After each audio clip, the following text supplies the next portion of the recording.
alternator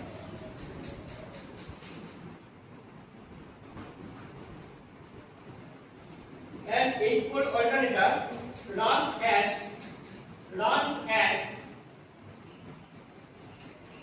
750 rpm, runs at 750 rpm, ঠিক আছে?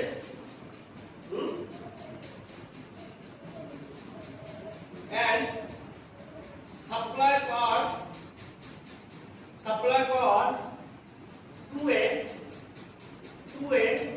6-pole induction motor, 6-pole induction motor which has a full load slip of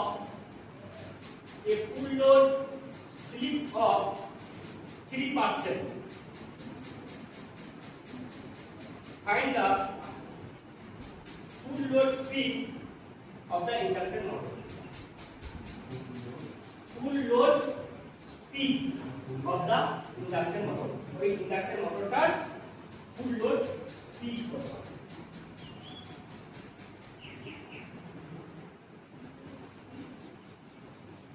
আচ্ছা, এখানে একটা জিনিস তোমাকে একটু বুঝতে হবে। সিনক্রোনাস স্পিড এবং অ্যাকচুয়াল স্পিড, অর্থাৎ সিনক্রোনাস স্পিড এবং অ্যাকচুয়াল স্পিড এই দুটোর মধ্যে ডিফারেন্স কি আছে এটাকে মাথায় বুঝতে হবে। সিনক্রোনাস স্পিড মানে আমি বুঝলাম যে যেটা হচ্ছে স্টেটরে দেওয়া সাপ্লাই স্টেটরের মধ্যে ম্যাগনেটিক ফিল্ডের যে রোটেটিং আরএমএফটা তৈরি হবে, অর্থাৎ রোটেটিং ম্যাগনেটিক ফিল্ড তৈরি হবে। ওখানে যে স্পিডটা রোটেটিং ম্যাগনেটিক ফিল্ডের যে স্পিডটা সেটা হচ্ছে সিনক্রোনাস স্পিড। সেই স্পিডটা ঘোরাচ্ছে কাকে? ওর কিভাবে ঘুরছে রোটরটা, সেই রোটরের যেটা সেটাকে বলছে অ্যাকচুয়াল স্পিড বা এনার। ওকে, তাহলে এবার বলো সিনক্রোনাস স্পিড অপেক্ষাকৃত তুলনামূলক বড় হবে এনার থেকে না এনারটা বড় হবে এনার থেকে? সিনক্রোনাস স্পিডটা সবসময় তুলনামূলক বেশি থাকবে বড় হবে। ওকে, তো এই যে সিনক্রোনাস স্পিড বা এই যে অ্যাকচুয়াল স্পিড রোটর স্পিড এই দুটোকে যদি আমি ডিফারেন্স বিটুইন করি ns minus nr, that is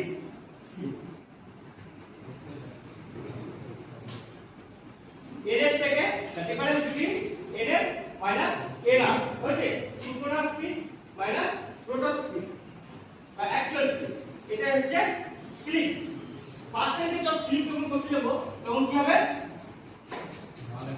percentage slip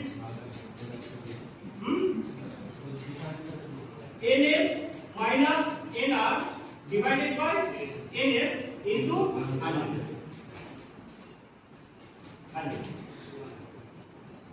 এখানে যে স্লিপের পার্সেন্টেজ, তো স্লিপ জিনিসটা কি বুঝে গেল? স্লিপটি কি হলো না ns minus nr synchronous speed minus rotor speed divided by synchronous speed, এটা হলো পার্সেন্টেজ। তো এই পার্সেন্টেজটা কি আছে ওখানে দেওয়া আছে 3% ওখানে দেওয়া আছে। তাহলে এই স্লিপটা দেওয়া আছে, তাহলে এই স্লিপ থেকে কি করতে হবে আমাকে? ওখানে অ্যাকচুয়ালি যে স্পিডটা সেই স্পিডটা বার করতে হবে। এইবার তোমরা কি করো ওখানে আমরা মাত্রাটা কি করো ওখানে যে অ্যাকচুয়াল স্পিড অর্থাৎ ফুল স্পিডটা যেটা বলেছে ফুল স্পিড লোডের স্পিড, যে লোডের স্পিডটা তার উপর ডিপেন্ড করা হবে, অর্থাৎ ওই স্পিডটা বলতে কোন স্পিডটাকে বুঝিয়েছে ভেরি গুড এনারটাকে বুঝিয়েছে। তাহলে আমাকে কি করতে হবে? এখান থেকে ns টাকে বার করতে হবে, ns টাকে বার করতে হবে। ns টা বার করলে এনার টার নিশ্চয় বলা নেই, তাহলে ওখানে স্লিপ তো দেওয়া আছে। তাহলে স্লিপ যদি দেওয়া থাকে আর ns যদি দেওয়া থাকে তাহলে এনার টা বার করতে কোনো অসুবিধা নেই, হ্যাঁ কি না? হ্যাঁ কি না? তো স্লিপ দেওয়া হচ্ছে এবং ns আমি পেয়ে গেলাম। যখন এই